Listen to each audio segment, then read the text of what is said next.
Hello and welcome to People Group 2025 Property Market Update. My name is Peta Seaman. I'm the Managing Director here in Adelaide for People and Edge Recruitment. On today's show, we're going to explore what key trends are shaping the property sector in 2025. We are joined by Deanne Goodwin, Property Management Department Manager at 𝐭𝐫𝐴𝐻 Real Estate, and Ella Mills, Residential Sales Real Estate Agent at Barfoot Thompson, to unpack the key trends shaping the property landscape across Australia and New Zealand in 2025. Also in today's market update, we will cover opportunities and challenges, what's driving change in property today, how is artificial intelligence reshaping property, and what do property professionals need to thrive in 2025? What's on horizon for property by 2030? But first, let's kick things off with a look at what's really happening in the property recruitment market right now. The property and real estate sector is undergoing major shifts in 2025, with new challenges and trends reshaping how employers hire, retain, and support their team. The industry continues to face talent shortages, particularly in commercial and residential property management and facilities and operations roles. While demand for admin and account managers has eased, the pressure remains, with 23% of employers struggling to fill commercial property manager roles and 20% facing challenges finding residential property managers. On a positive note, 64% of employers are open to training candidates who lack direct experience but align with their culture.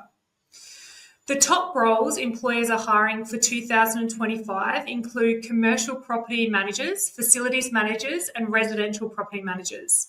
Most recruitment this year is being driven by replacements, making up 36% of activity, followed by business growth at 31%. However, 20% of businesses have no hiring plans at all, showing mixed confidence across the industry. Bonuses and remote work continue to be the most common benefits offered by 56% of employers. Career development is seeing less focus, with 36% of businesses prioritising it in this year, compared to 54% last year. At the same time, AI and automation are on the rise. Over 3/4 of teams are now using AI to improve efficiency, with virtual property tours and AI-assisted workflows gaining momentum. Looking ahead, 66% of property teams plan to grow in 2025. But with 67% of businesses saying their teams are slightly or significantly under-resourced, the pressure to attract and retain talent remains.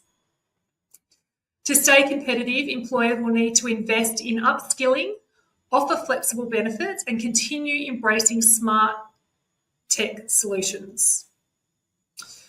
All the insights we've just shared and the conversations we're about to have are drawn directly from our 2025 Employment and Salaries Trends Report.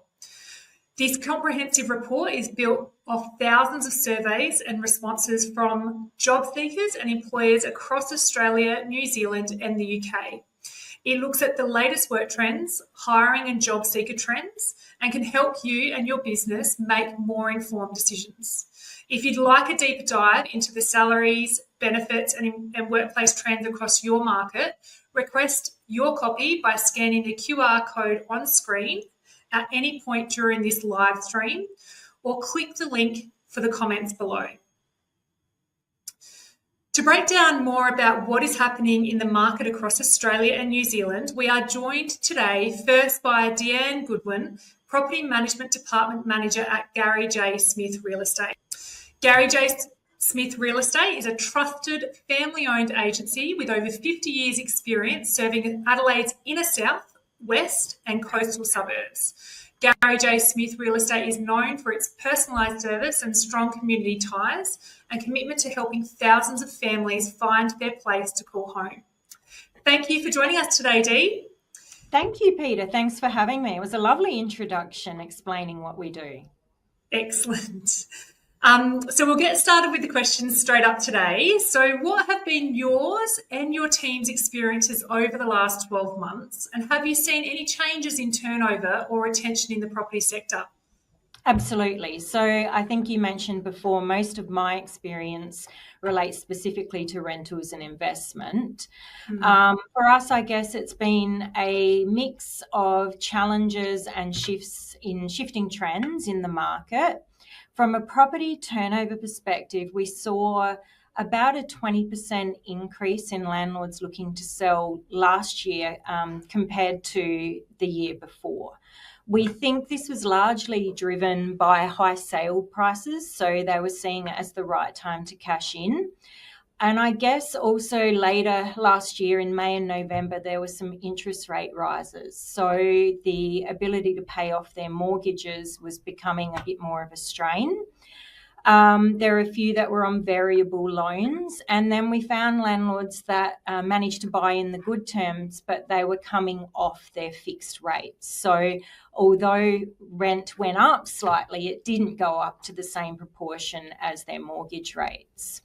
So the other thing that probably shaped and change and turnover in our market was in South Australia last July. We had some major legislation changes. So it was the biggest reforms to our Residential Tenancies Act in 30 years. So we observed there was like a smaller group of landlords who decided that it was time for them to, like the shift was time for them to get out of the rental market. So they did decide to sell. On the flip side, the buyer activity showed a big drop in investors in late 2024. So there weren't as many investors in the market, which made a tight rental market. There were rising property prices, so there was less affordable stock for them to buy. Increased mortgage costs also meant that there was a reduced return on their investment. So the only good news is we have this year started to notice a change and a shift. The recent rate drops earlier this year and last week have started to see more investors coming back into the market, and particularly from interstate investors. So we're hopeful that trend continues for us. Yeah, there's been definitely a lot happening in the South Australian property market, and I think you've answered quite a lot of our questions coming forward, but we'll go into the next one. So what have been the biggest opportunities and challenges for your team in property over the last year? Well, I think I brushed on it. I guess the biggest challenge, but it was also an opportunity, was the new rental legislation in South Australia. So it was the most significant change to our Tenancies Act in 30 years. The first of the changes happened earlier in the year, and they weren't so bad. They related more to bonds and admin and applications. But the major changes kind of hit us pretty hard because we knew they were coming, but there was never any date on when it would happen. Those changes include things around pet laws and not being able to say no to pets, the notice period to end leases, an end to no reason termination of leases. So now you can only end a lease at the end of the term with a reason. But the government decided to announce mid-June that the 1st of July was the date that we all needed to be compliant. So every single property manager in South Australia had 17 days to become compliant. So it was a pretty crazy time. Combined with a tight rental market, it made things really high pressure situation. So heightened emotions from landlords who were opposing the rules, heightened emotions from tenants who couldn't secure affordable housing. And also internally, I guess that there's pressure on the staff. They were under significant pressure to try and educate and find answers that we didn't have. But also, become compliant and change our systems. So it was a real balancing act of being supportive internally and externally. from that, the positive was that we found quite a few of our team members stepped up. So they learnt to lead, which helped strengthen our culture. And we actually worked out we have a really good ability to adapt in a high pressure situation. In terms of how it, the opportunities that it created, we all of a sudden had a wave of self-managing landlords. They were like, okay, well, it's actually becoming too hard to manage our own properties. So we're able to grow from that. And that turned out to be a real positive for us. It just opened a door for us to pick up new business. That's fantastic. What great learnings from such a challenging time. It is.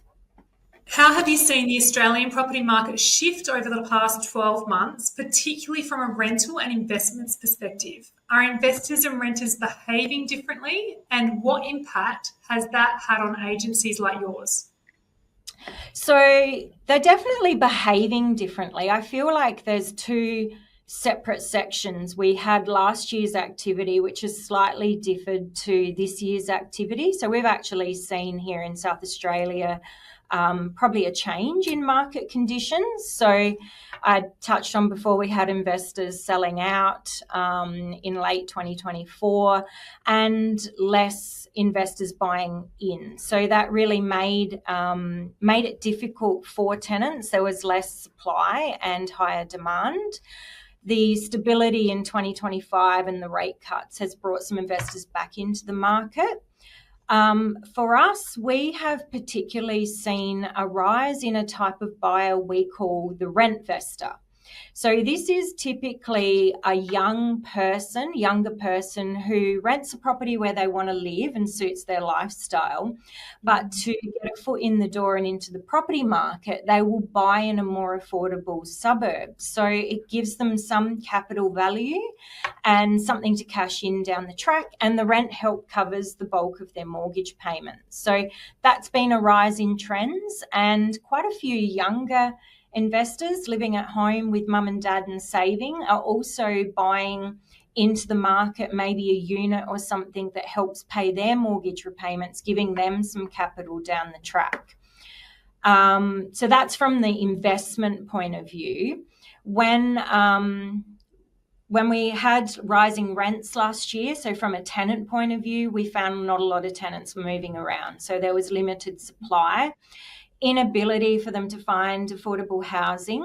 Again, the last few months we've seen a shift, and probably the first time, I won't give away my age, but I've been in the industry a long time, but this first time since pre-COVID, and in a very, very large number of years, we've actually had to drop rent prices. So there's been a bit of a shift about how we're educating landlords. Tenants are now negotiating with their rent increases at lease renewal, and we're seeing longer vacancy times. So on top of that, the media hasn't quite caught up. So that means we're spending a lot more time educating the landlords how important it is, particularly with the legislation changes and inability to vacate a tenant, how really important it is to place really high value on good quality tenants.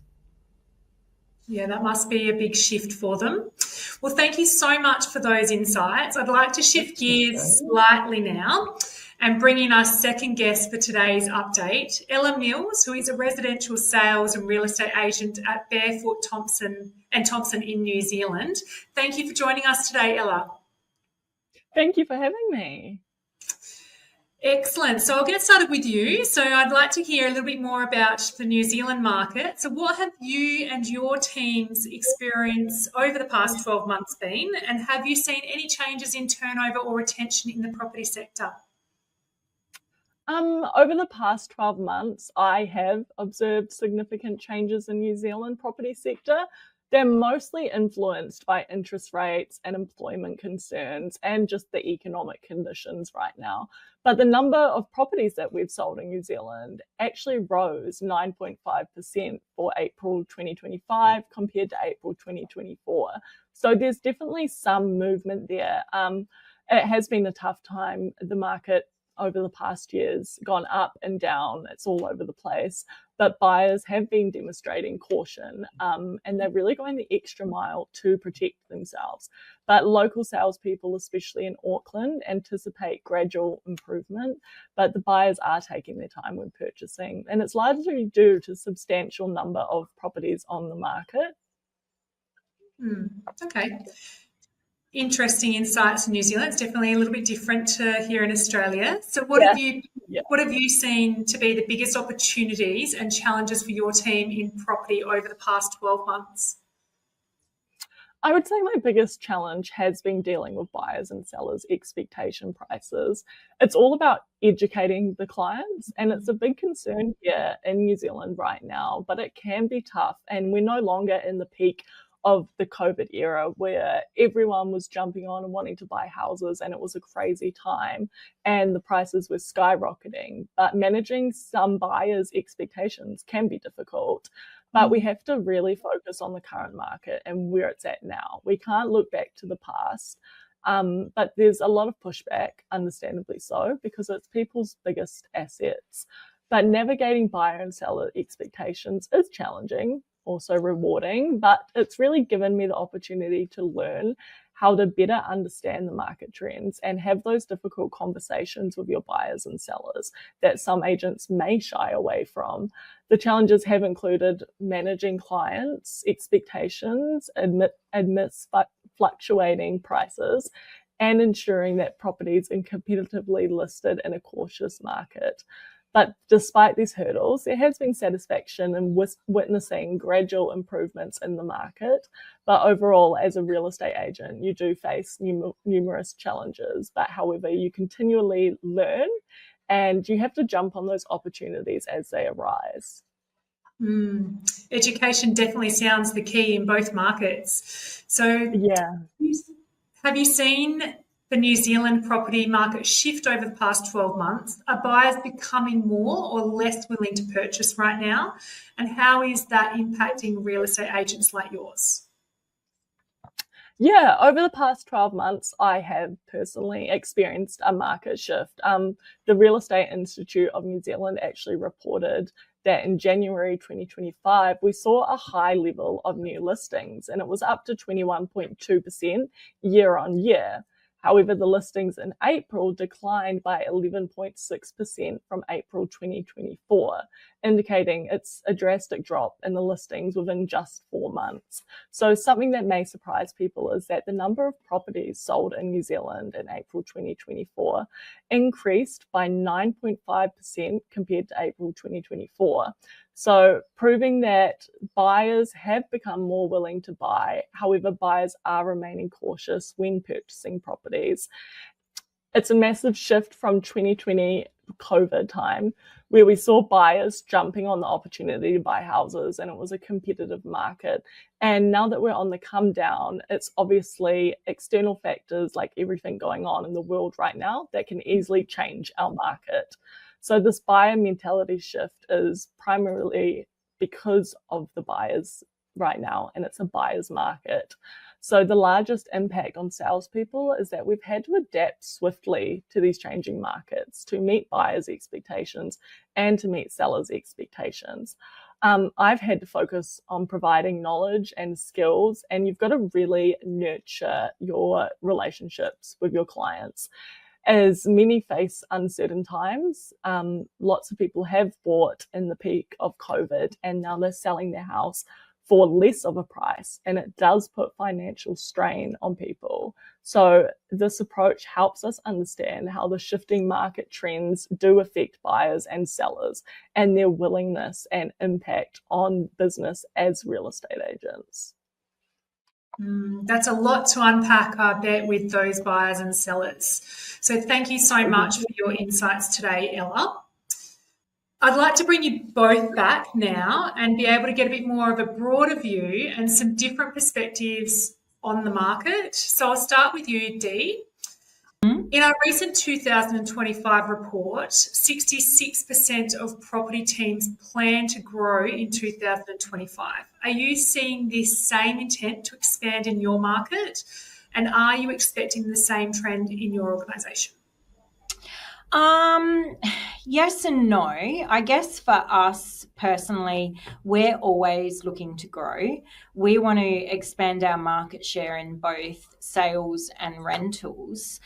There's been a big trend lately for larger organisations to buy portfolios and grow that way as opposed to organic growth. It's a quicker way to grow your team and grow your company.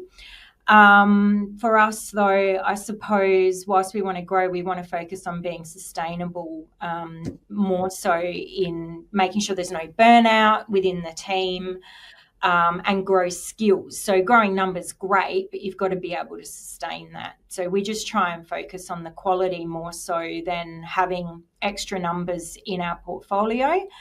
I guess you also, if you're hiring and you're growing as a team, you've got to be able to dedicate your time so that people can also grow properly. So I guess we focus on structure and culture, but yes, there's definitely a growth here in South Australia, and most companies, it sounds very different to the market being experienced in New Zealand, that's for sure. Sure, thank you. What about you, Ella? I've absolutely witnessed that there's a lot of growth coming up. Speaking from my experience, I can confirm that agencies across New Zealand have had a really hard time the past 12 months. We've seen agencies close down a lot, but it feels like we're coming out on the other side of it. And there's definitely room for people to expand. And I think they definitely have the intent to do that, real estate businesses across New Zealand, not just Auckland, but the market is noticeably shifting into more of a positive light. It seems very positive right now. Agents and branches and agencies seem to be really happy about where New Zealand's shift is going. And it's definitely going to change over the next 12 months. We don't know what's happening, but it looks positive. And I think, there's definitely going to be a lot of room to expand. Excellent. Continued growth. What's what we want to hear? Our 2025 report found that 36% of property teams are prioritising career development and training, which is down from 54% in 2024. Why do you think there's been a decline, and how important is ongoing learning, training and development in your agency and market? Starting with me? Yeah, go for it, Dee. I think that's unfortunate because training's obviously super important to growing. Probably I would say time factors and budgets would play a huge role in those statistics. It can get so busy in your day-to-day that companies tend to put it on the back burner, but really that's more of a short-term mindset, maybe, rather than thinking about growth in the future. It's particularly hard. I don't know what it's like in New Zealand, but it is almost impossible to find good quality property managers here in South Australia. For us, we have a major commitment to train and develop our people because they're out representing our agencies. So we want to retain property managers where if they're not learning or growing, what we find is that they'll go and seek opportunities elsewhere. It's also, I guess, some of the younger generation up and coming. We've got to keep them engaged and check in pretty regularly because if they're newer to the industry, their expectations are different to what they were some time ago. And if you've got good people, why wouldn't you want to keep them? Because losing good staff essentially costs you more in the long run.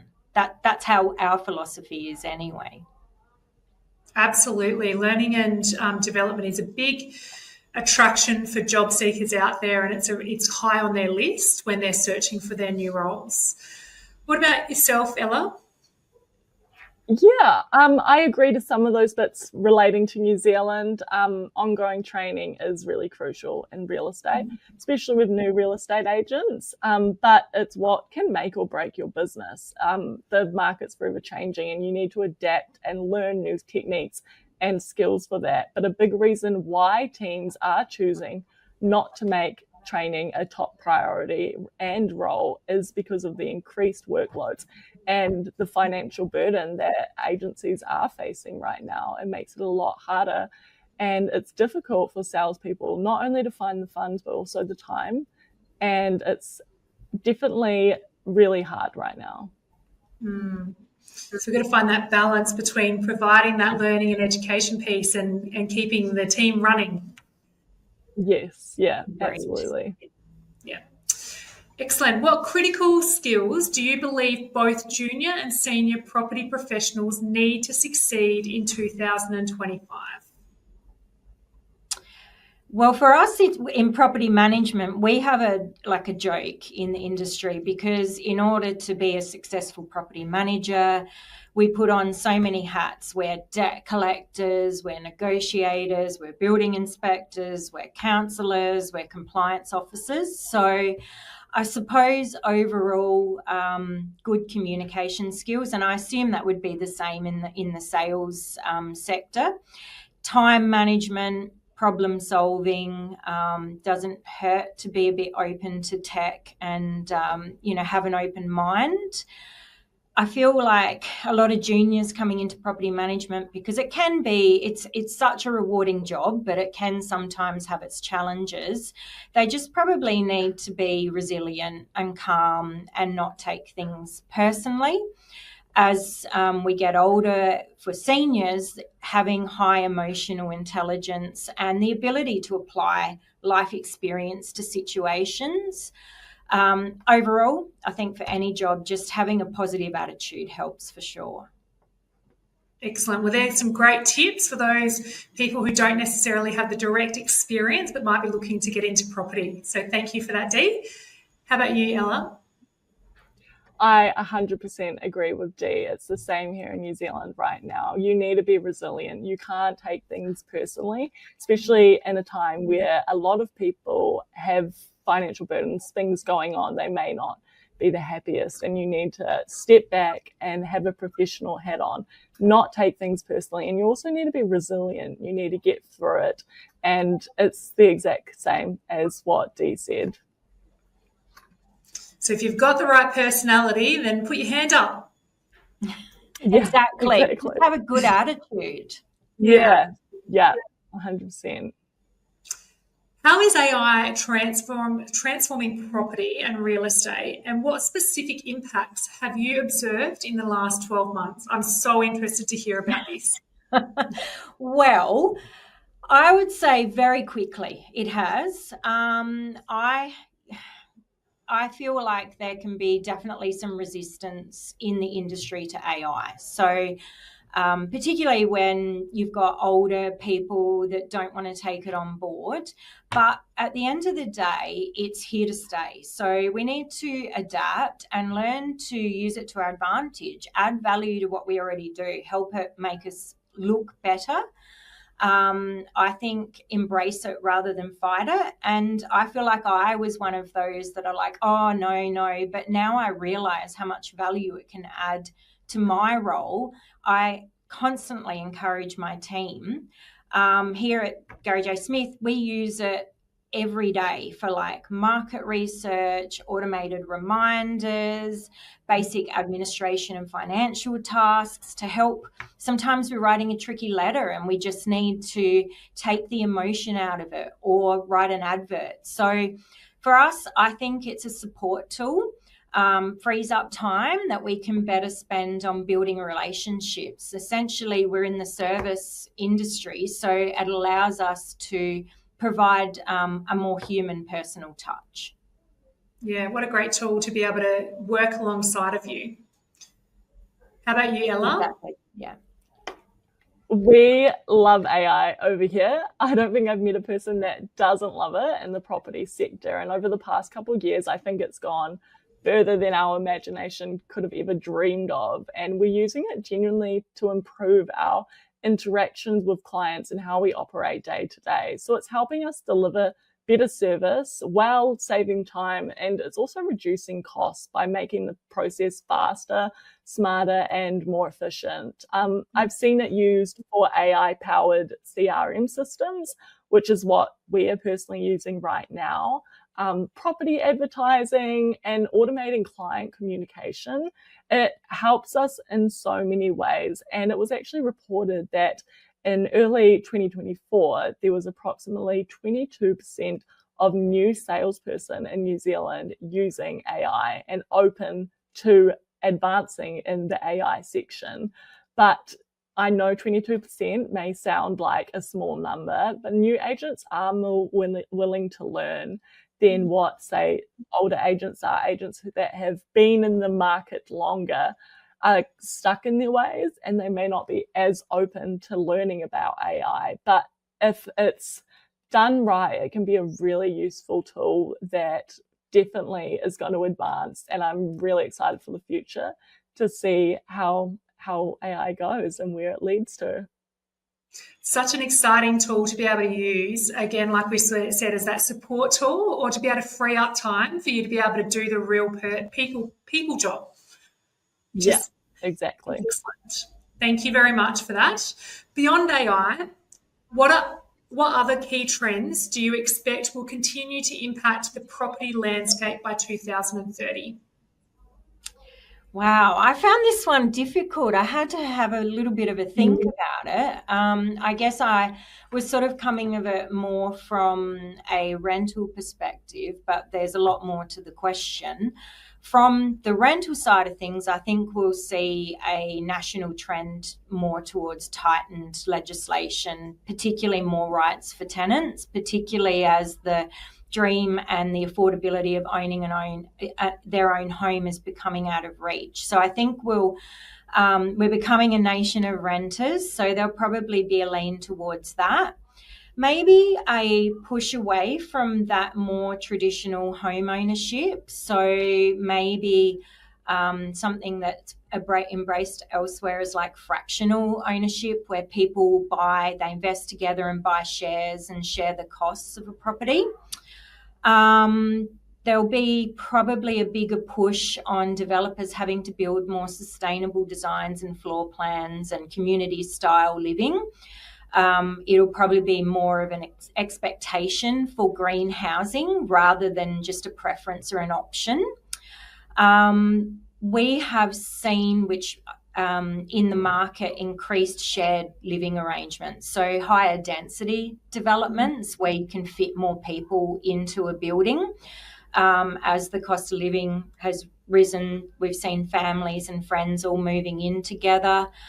And probably as AI takes over, I was really pleased to hear how it's been embraced so much in New Zealand. I guess as AI takes over, there'll be more from an agency point.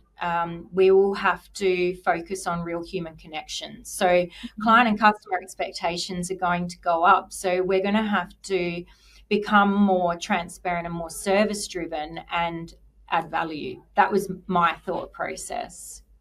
Yeah, some great things there. Ella? Yeah, this question I actually also found hard to answer. It took me a while. I went to my colleagues and asked what their opinion was. And it seemed to be their big thing was generational living. Parents and their kids living together, friends living together to share those property costs. It's a big thing right now, for financial reasons, obviously, but also the second big thing that we agreed on was sustainability. So it's climate consciousness, and it's becoming a major trend. It will impact the property sector with clients seeking energy efficient homes.